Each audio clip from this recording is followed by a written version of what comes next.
CLP leader నాకు జవాబు గతంలో సిఎల్పి లీడర్ గా ఉండి 5 సంవత్సరాలు ప్రతిపక్షంలో ఉండి అధికారంలో పాదయాత్ర చేసి అధికారంలోకి తీసుకొచ్చారు. Very good. ఎవరు తీసుకొచ్చింది పార్టీని? ఎవరు తీసుకొచ్చింది? ఇంకా నాతో అనిపించొద్దండి. పార్టీని పవర్లోకి తీసుకొచ్చింది కేవలం కాంగ్రెస్ కార్యకర్తలు, కరుడు కట్టిన కాంగ్రెస్ కార్యకర్తలు. 10 సంవత్సరాలు మేము పడిన వేధింపులు ఇంక భరించలేక ఎవడికి వాడు నడుము కట్టి పీడికి పట్టి తిరగబడి గెలిపించింది కాంగ్రెస్. ఏ ఒక్కడన్నా ఈ పిచ్చి మాటలు చెప్పి నేనే నడిచాను నేనే చేశాను అని చెప్తే రేపు రోడ్డు మీద తిరిగే పరిస్థితి ఉండదు. జాగ్రత్తగా ఉండమనండి. ఇవన్నీ డ్రామాలు అక్కడ కేంద్రంలో ఫూల్ అవ్వచ్చేమో కానీ ఇక్కడ లోకల్గా మేము ఫూల్ అవ్వం. కాంగ్రెస్ హైకమాండ్ హ్యాపీగా ఉందా మేడం రాష్ట్రంలో జరుగుతున్న పరిణామాలు, అంటే గవర్నెన్స్ మీద ఈ 2.5 సంవత్సరాల పరిపాలన కానీ లేదా పార్టీ పరిణామం? ఇవ్వండి, మాకు ఒకటి కాదు హెడ్ఏక్, మాకు చాలా ఉన్నాయి. దేశం అంతా మేము చూడాల్సి వస్తుంది. There is lot of issues. మెయిన్గా you have to worry about the కేంద్ర ప్రభుత్వం. ఇవాళ ఈ క్లిష్ట పరిస్థితుల్లో ఈ దేశం ఉంది అంటే వాళ్ళకి అనుభవం లేని వాళ్ళకి అధికారం ఇస్తే ఇదే కర్మ. That is the biggest liability for us today. ఒక బీజేపీ ఫారెన్ పాలసీ ఫెయిలియర్ వలన ఇవాళ అడుక్కు తినే పరిస్థితి అండి. ఇవాళ మనం ఏమని అడుక్కుంటున్నాము ట్రంప్ని, బాబు మేము రష్యా నుంచి మేము ఆయిల్ కొనుక్కోవచ్చా, ప్లీజ్ మాకు ఇంకా అంత పర్మిషన్ ఇరా, ఇంకొక 10 రోజులు మేము కొనుక్కుంటాం. ఏందండి ఇది? ఏమిది? నువ్వు చైనా మీద టారిఫ్ వేసిన ట్రంప్ ఇవాళ చైనా యుఎస్ఏ బాయ్ బాయ్. మేమెక్కడ ఉండిపోయినాము?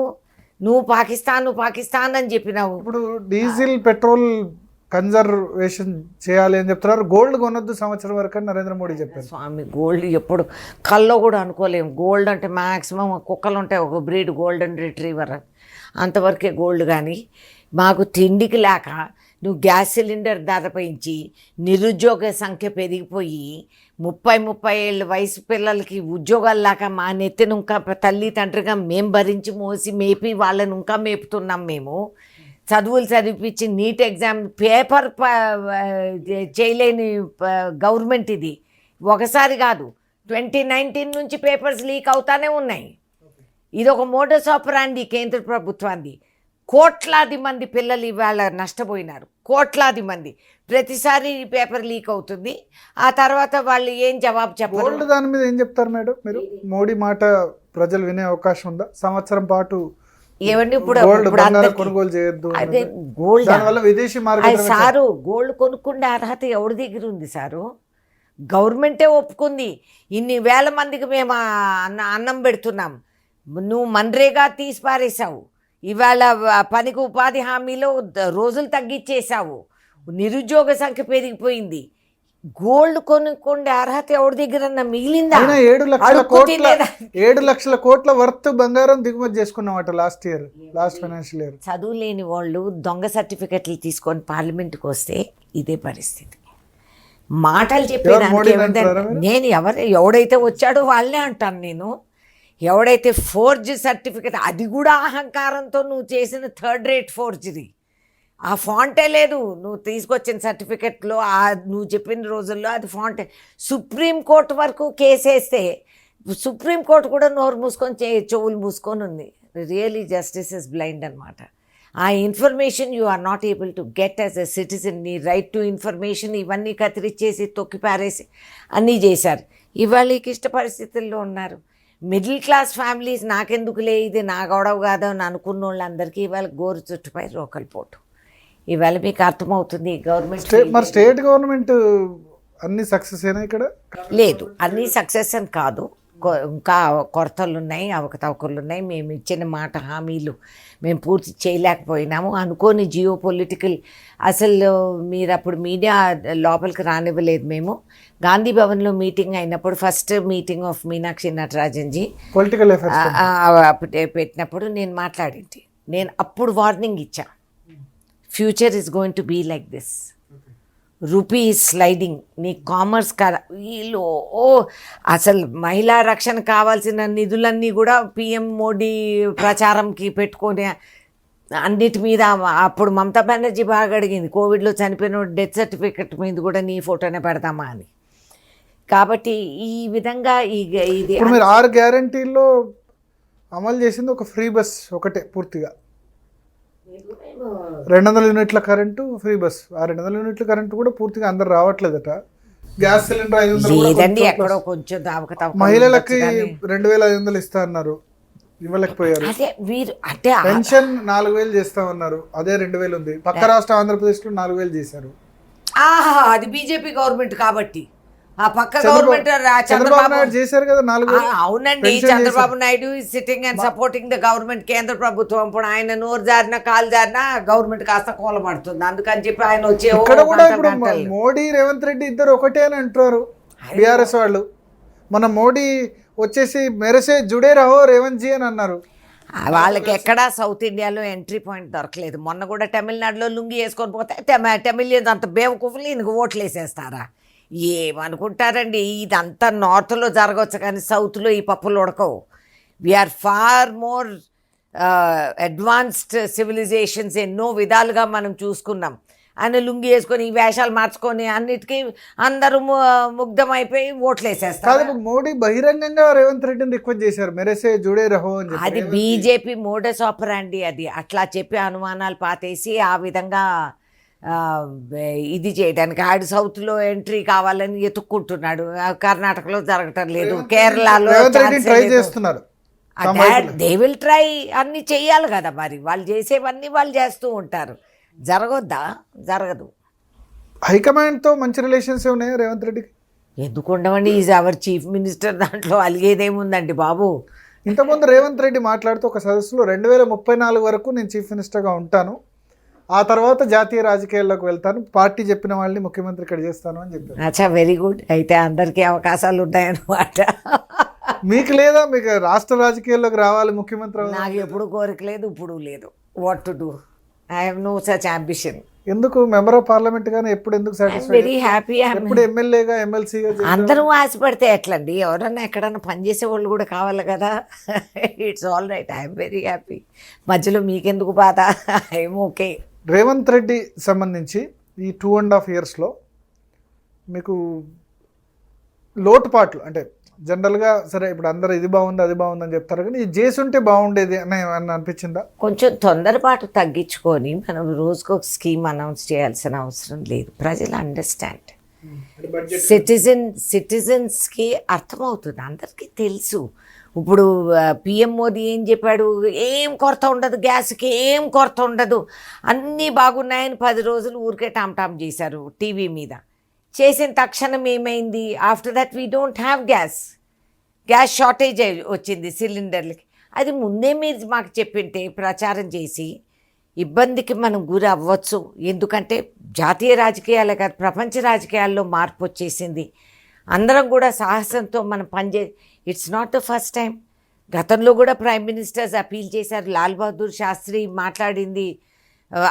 నాకు ఇవాళకి కూడా ఆయన వాయిస్ నా చెవుల్లో. రేవంత్ కూడా తెలంగాణ ప్రజలకి అట్లా ఈ మాకు బడ్జెట్ అప్పులు చాలా ఉన్నాయని ఆయన చెప్పారు. అనుకోకుండా ఇట్లా అయిందనేది he has conveyed that to the public. మేము చేయదలుచుకున్నాము అని. కొంచెం ఎక్కడో గ్యాప్ ఉందండి పర్ఫార్మెన్స్కి, ఇమేజ్కి.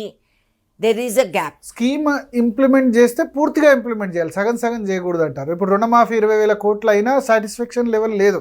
ఏమండి, రుణమాఫీ అంటే మేము ఇన్హెరిట్ చేసింది కూడా పెద్ద లైబిలిటీ, మామూలు లైబిలిటీ కాదు. మా నెత్తిన భారం మోసి తంటాలు పడి కింద పింద ఎట్లో పడి రైతు భరోసాలు ఇవి అవి మేము ఎక్కడైతే సామాజిక పరంగా మనం వాళ్ళని బలపరచాలో అక్కడ ఫోకస్ చేస్తూ ఆయన చేస్తున్నాయి. కొన్ని మాకు నెగిటివ్ ఇది వచ్చింది, కొన్ని హైడ్రా డిమాలేషన్స్, ల్యాండ్ ఇష్యూస్ పైన కొంచెం మాకు నెగిటివ్ ఇమేజ్ ఉంది, నేను లేదంటం లేదు. అది కోర్ట్స్ కూడా విచిత్రంగా ప్రవర్తిస్తాయి. హైడ్రా పెట్టాల్సి లేకుండా లేదండి, HYDRAA basic concept is excellent, మనం కాదనడానికి వీల్లేదు. It's a very daring vision మనం పెట్టుకుంది. అది బేసిక్గా మనం అది స్టడీ చేస్తే in theory it is an excellent scheme. అది అమలు చేసే విధానంలో అదే అంటారు చూడండి, దేవుడు వరం ఇచ్చిన పూజారి వరం ఇవ్వకపోతే కష్టం అనేది అట్లా అయింది. ఫెయిల్యూర్ ఎవరిది? రంగనాథ్ అంటారు. రంగనాథ్ నేను అన్ను, it's not his this thing. ఆ ఇంటర్ప్రిటేషన్ ఇప్పుడు సుప్రీంకోర్టు రూలింగ్ ఏమని ఇచ్చారు? పేదల గుడిసెలు అవి కూల్చేది లేకుండా అంటారు. లేదు అట్లా కూల్చేది లేదని కాదు. RNR first you rehabilitate, you give them a chance. నువ్వు పండగ ముందు చలికాలము, ఎండాకాలము, వర్షాకాలము పేదవాళ్ళని జరిపి వాళ్ళ కష్టాలకు వాళ్ళు గురవుతే దట్స్ నాట్ అవర్ లక్ష్యం. అంటే కోర్టు నుంచి తెచ్చుకుంటున్నారు, వాళ్ళు టైం ఇస్తే కోర్టు నుంచి స్టే తెచ్చుకొని అట్లా సంవత్సరాల తరబడి స్టే. మరి కోర్టులు కూడా నిద్రలేయాలి కదండి. Court can't become administrators for us కదా. Court should also apply their mind. A justice ఇండ్ల ముందు మేము గుడిసెలేస్తాం ఒప్పుకుంటారా వాళ్ళు? అందరికంటే ముందు చై అని లేసేది వాళ్ళే. సో వాళ్ళు కూడా అర్థం చేసుకోవాలి. గొప్పగా టైం కూర్చొని ఇచ్చి సంతకాలు వాళ్ళకి పెట్టినట్టు ముందు కాదు. వేరే ఇల్లు ఇచ్చి అప్పుడు ఇప్పుడు ఈ దేశంలోనే కాదు, చైనాలో అక్కడ మీరు ఇతర దేశాల్లో చూడండి, డెవలప్మెంట్ అండ్ ఇదన్నప్పుడు రోడ్స్ ఎక్స్పాండ్ అవ్వాలా, కొత్త బిల్డింగ్స్ రావాలా, మన డ్రైనేజెస్ ఇది చేయాలా, ఇవన్నీ ఉంటాయి. లేదు లేదు మనం పేదవాడు, వీఆర్ నాట్ అగెయిన్స్ట్ ఎనిమీస్. అసలు కాంగ్రెస్ పార్టీ ఉండేదే పేదవాడి కోసం. సో హైడ్రా హ్యాండిల్ కరెక్ట్ గా చేయలేదు. కాన్సెప్ట్ బాగుంది, హైడ్రానే కాదు, కాన్సెప్ట్ ఇస్ వెరీ గుడ్. కొన్ని అవకతవకలు మీ మీడియా పుణ్యాన్ని కూడా మీరు ఉన్నది లేనిది పెంచేసి 70 mm చూపించేస్తారు. చిన్న చిన్న కొరతలు కూడా నాకు ఇంకొక ఇష్యూ కనిపించింది. ఒకటి ఏంటంటే bills pendency of the bills చాలా, అంటే గత ప్రభుత్వం పెట్టిందా, లేకపోతే ఇప్పుడు ఫీజు రియంబర్స్మెంట్ 10,000 కోట్ల వరకు ఇవ్వాలా. కాంట్రాక్టర్లు ధర్నాలు చేస్తున్నారు, చిన్న చిన్న కాంట్రాక్టర్లు కూడా. తర్వాత ఆరోపణలు వస్తున్నాయి బిల్స్కి సంబంధించి డబ్బులు తీసుకుంటున్నారని చెప్పి. అవునండి, అదొకటి very bad. It has very badly. And సిగ్గుచేతది. అండ్ అది ఇమీడియట్లీ అది కరెక్ట్ చేసుకోవాలి. ఆ ఇమేజ్ మనం కరెక్ట్ చేసుకోవాలి.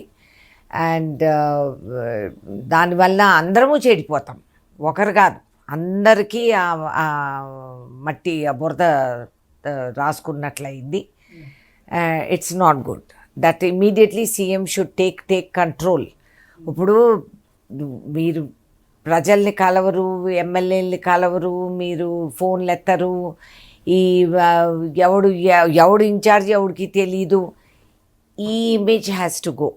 You are in command. अरे how can you be घोड़सवार तुम और लगाम किसी और के हाथ में? రేవంత్ రెడ్డి కలవట్లేదంట ఆరోపణ. లేదు మినిస్టర్లు, కొంతమంది మినిస్టర్లు, ఆఫీసర్స్ ఎవరికన్నా రిలీఫ్కి ఎక్కడ వెళ్ళి ఈ బిల్స్ సంబంధించి కాంగ్రెస్ హైకమాండ్ తెలుసా?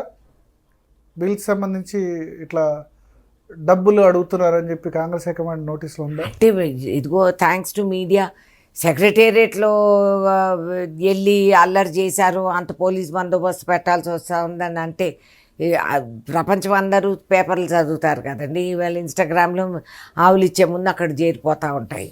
కొన్ని తెలుస్తాయి, కొన్ని తెలవు. But we have more important. Revanth Reddy action తీసుకోవాలి అని అంటున్నారు దాని మీద. నేను రేవంత్ తీసుకోవాలని కాదు, రేవంత్ రెడ్డి యాక్షన్ తీసుకోవాలి దాని మీద. Bills he is chief minister.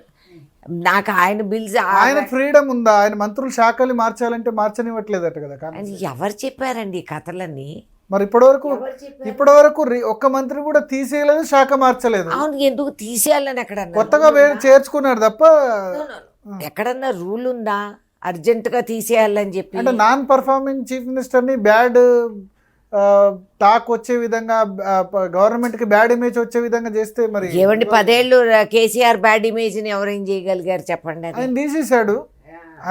Rajaiah 3 నెలల్లో ఆయన ఏం తీసేయలేదు. అది తీసిండేది ప్రజలు తీర్పిచ్చారు.